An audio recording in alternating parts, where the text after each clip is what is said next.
Hello बच्चों, अस्सलाम वालेकुम। मुझे उम्मीद है कि आप सब खैरियत से होंगे।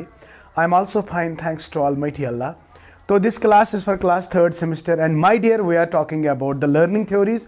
तो we have completed one theory, that is classical conditioning theory, okay, and we have also introduced Thorndike's trial and error theory. कल मैंने E.L. Thorndike को इंट्रोड्यूस किया था और बहुत सारे स्टेप्स आपको बोले थे कि कौन कौन से कॉन्सेप्ट्स थॉर्नडाइक ने बताए हैं अपनी लर्निंग में। और हमने ये भी सीखा कि as per the E.L. Thorndike's learning, if you consider E.L. Thorndike's learning की अगर हम बात करेंगे तो learning involves trial and error selection, right? Trial and error selection and connection. And one more thing that's very important, E.L. Thorndike कहता है कि learning जो है basically it's incremental, it is not insight. Insight learning जब हम पढ़ेंगे, हम आपको पढ़ाएंगे कि अचानक से आपका प्रॉब्लम का रिलेटेड कोई सोल्यूशन आता है तो यू बिकम हैप्पी, राइट? तो इट इज नॉट इनसाइड। तो एज पर थॉर्नडाइक अगर हम बात करेंगे, learning is not inside but it is incremental and learning involves to build the connection is between S and R. तो अगर हम बच्चे को पहली बार बताएंगे कि आप राइटिंग सीखो, वो एक ही बार राइटिंग नहीं सीखेगा, तो इसको ज्यादा प्रैक्टिस करनी है। और जब वो ज्यादा प्रैक्टिस करेगा ना, जितने पहली बार वो ज्यादा एरर्स करेगी, डेफिनेटली ऑब्वियसली। अगर आपको कोई काम दिया जाएगा, मैं आपको कहूंगा कोई ऐसा काम करने को जिसके बारे में आपको कुछ पता नहीं है, तो पहली बार जब आप काम करोगे, बेसिक जाहिर सी बात है, तो you will make many errors. लेकिन अगर वही काम आप बार बार करते हो with interest, bar bar trials करते हो, जितने ज्यादा आप ट्रायल्स करते हो ना, दूसरी तरफ से आपकी जितने भी एरर्स थे वो आहिस्ता आहिस्ता कम होते जा रहे हैं। So this is E.L. Thorndike's trial and error theory. So when you increase the trials, when you practice more and more, obviously you will eliminate the errors from your learning and you will learn the things. This was the case with what? E.L. Thorndike. Cat को जब पिंजरे में रखा गया, पहली बार जब cat को रखा गया तो उसने पहली इंस्टेंट में दरवाजे को खोल लिया? नो। तो he made so many trials. पहले एक तरफ पंजा मारना, दूसरी तरफ पंजा मारना, तीसरी तरफ पंजा मारना, अचानक से एक पंजा उसका सक्सेस चांस बन जाता है। फिर वो आहिस्ता आहिस्ता उस चीज को सीखता है and then he learns how to open the latch and how to get out of the box. He has learned.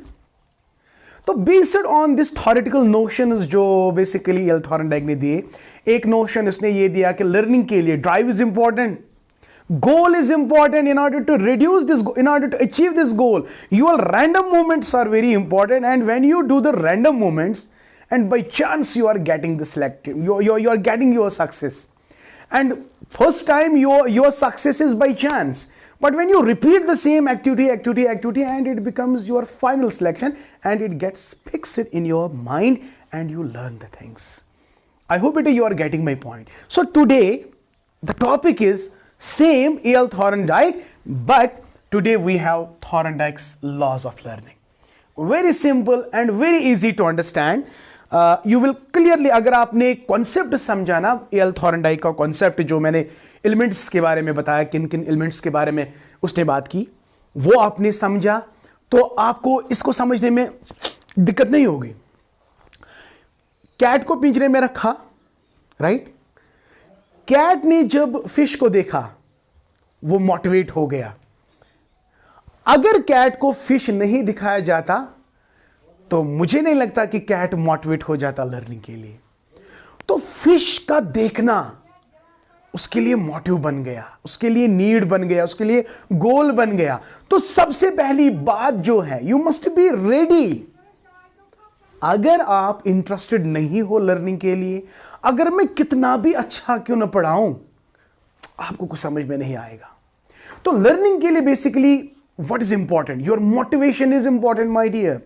तो कैट को जब पिंजरे में रखा गया तो विच थिंग वाज देयर जिससे कैट मोटिवेट हुआ? That was the smell of the fish. That was the smell of the fish my dear. Yes. तो द फर्स्ट लॉ जो थॉर्नडाइक ने यहां पे दिया है, basically has give 3 primary laws, 3 primary laws. पहले हम इनको एक्सप्लेन करेंगे, उसके बाद हम थोड़ा बहुत इसका स्टेटमेंट भी हम लिखेंगे, कोई टेंशन नहीं, पहले समझने की कोशिश करेंगे। तो before you learn something you must be ready for that. जाहिर सी बात है यार, अगर आपका इंटरेस्ट नहीं है, अगर आपके पास सब कुछ है लेकिन इंटरेस्ट नहीं है, तो आप क्या सीख पाओगे कुछ? No no no, you will never understand anything. तो the first law that's very important in terms of Thorndike's theory of learning, अगर हम इस थ्योरी को ना क्लासरूम में अप्लाई करेंगे ना, एजुकेशनल इंप्लीकेशंस अगर हम देखेंगे, टीचर को ना बिफोर लर्निंग बच्चों को रेडी रखना चाहिए। अब ये कैसे रेडी रखेगा? There are so many techniques available, कैसे बच्चों को मोटिवेट करेंगे? तो the first law that's very important as per the Thorndike's laws of learning is concern, it is law of readiness. Law of readiness and it is also called law of motivation. भाई एक चीज है, अगर आप motivate नहीं होना बेटा, कुछ भी करो, आप कोई किसी चीज को लर्न नहीं करोगे। आपके पास सब कुछ है, आपको ड्राइविंग चलानी नहीं आती है, आपको गाड़ी चलानी नहीं आती है। सपोज मुझे ही ले, मैं अपनी एग्जांपल बता रहा हूं, मुझे गाड़ी चलाना नहीं आता है, मुझे इंसिस्ट कर रहे हैं, बहुत सारे इंसिस्ट कर रहे हैं कि गाड़ी चलाओ, ड्राइविंग सीखो etcetera, but I am actually not ready for the driving. क्या मैं सीख पाऊंगा? Never ever, because my mind setup, my intrinsic motivation is not there, so I can't. जब तक मुझे इंट्रिंसिक मोटिवेशन ना आए, जब तक मैं इसके लिए रेडी ना हो जाऊं, तब तक I can't drive a car. Are you getting my point my dear? Otherwise we have a car at home, but still I don't drive. Why? Because I'm not interested. I'm not motivated for that. Yeah, I want, but yet I am not ready. So अगर मैं ready नहीं हूं, तो सच बोलो, क्या मैं learn कर सकता हूं? नहीं। तो क्या आपने सीखा? बच्चे को अगर आप कुछ भी करो, वो तब तक नहीं पढ़ेगा जब तक उसको इंटरेस्ट ना हो। तो what is the first thing that you have to do? बच्चे को इंटरेस्ट लाना होगा, बच्चे को मोटिवेट कराना होगा, तब वो बेटर लर्न करेगा। अदरवाइज इट इज इम्पॉसिबल, चाहे आप कितना भी अच्छा क्यों ना पढ़ाते हो भाई, कुछ नहीं होगा जब तक आपका बच्चा मोटिवेट नहीं होगा। तो you have to get your child ready for the learning, so that is what is called as law of readiness. Okay, once the child is ready now, okay, एक बार मैं रेडी हो गया गाड़ी चलाने के लिए, क्या मैं पहले ही इंस्टेंट में गाड़ी चलाना सीखूंगा? बोलो sir, how it is possible? No. तो I have to practice more and more. तो जितना ज्यादा मैं एक्सरसाइज उस पर करूंगा, जितना ज्यादा मैं प्रैक्टिस करूंगा, उतना ज्यादा मुझ में परफेक्शन आएगी कि नहीं आएगा? तो प्रैक्टिस से बेटा क्या होता है, एक मॉडिफाइबल कनेक्शन बन जाता है बिटवीन एस एंड आर। तो when there is a modifiable connection built between S and R, तो this we called as it's useful. तो अगर कनेक्शन बिल्ड हो गया एस और आर के दरमियान, मैंने सीखा, तो इट इज कॉल्ड यूज। और अगर एस और आर के दरमियान मॉडिफाइबल कनेक्शन बिल्ड नहीं हुआ, तो इट इज डिसयूज। तो एक्सरसाइज से अगर आप प्रॉपर एक्सरसाइज करते हो, प्रॉपर एक्सरसाइज करते करते there is a modifiable connection build between S and R, so we call it as law of use. और अगर कनेक्शन बिल्ड नहीं हुआ, modifiable connection between S and R, so we can call it as law of disuse. तो इन दोनों को कहते हैं बेटा basically law of exercise. So it's law of exercise my dear, right, law of exercise. तो अब law of exercise is of two types, one is law of use and law of disuse. ये अभी हम थोड़ा बहुत इसकी statements हम आपको बताएंगे। चलते बेटा तीसरा, आई बात समझ में? तो पहले आपको रेडी होना चाहिए, फिर उसके बाद आप प्रैक्टिस करोगे, जितना ज्यादा आप प्रैक्टिस करोगे जाहिर सी बात है एस और आर के दरमियान कनेक्शन बिल्ड होगा या नहीं होगा। अगर कनेक्शन बिल्ड हो गया तो it is called law of use, और अगर आपने प्रैक्टिस नहीं की तो S and R connection develop नहीं होगा, बिल्ड नहीं होगा, तो it is law of disuse. So simple and so easy to understand, right. After that, अगर आपका एस और आर के दरमियान मॉडिफिएबल कनेक्शन बिल्ड हुआ और प्लस आपको रेनफोर्समेंट दिया जाएगा, तो एक अगर फॉर एग्जांपल मैं गाड़ी चला रहा हूं, मैंने एक स्टेप अच्छा किया तो मुझे बंदा बोलेगा वाओ ग्रेट स्टेप, तो मुझे एनकरेजमेंट मिलेगी। अगर मुझे कहेगा अगर मुझे थोड़ा बहुत ऐसे हैंडल ऐसे हुआ तो मुझे कोई कहेगा आपको गाड़ी नहीं चलाना नहीं आता है, आप ये क्या करते हो, मैं एनकरेज हो जाऊंगा कि डिस्करेज हो जाऊंगा। तो भाई जब मैं गाड़ी चलाते चलाते अगर मुझे कोई कहेगा very good very good very good, शाबाश, you are doing good, I can easily because मुझे उस वक्त एक प्लेजर मिलता है।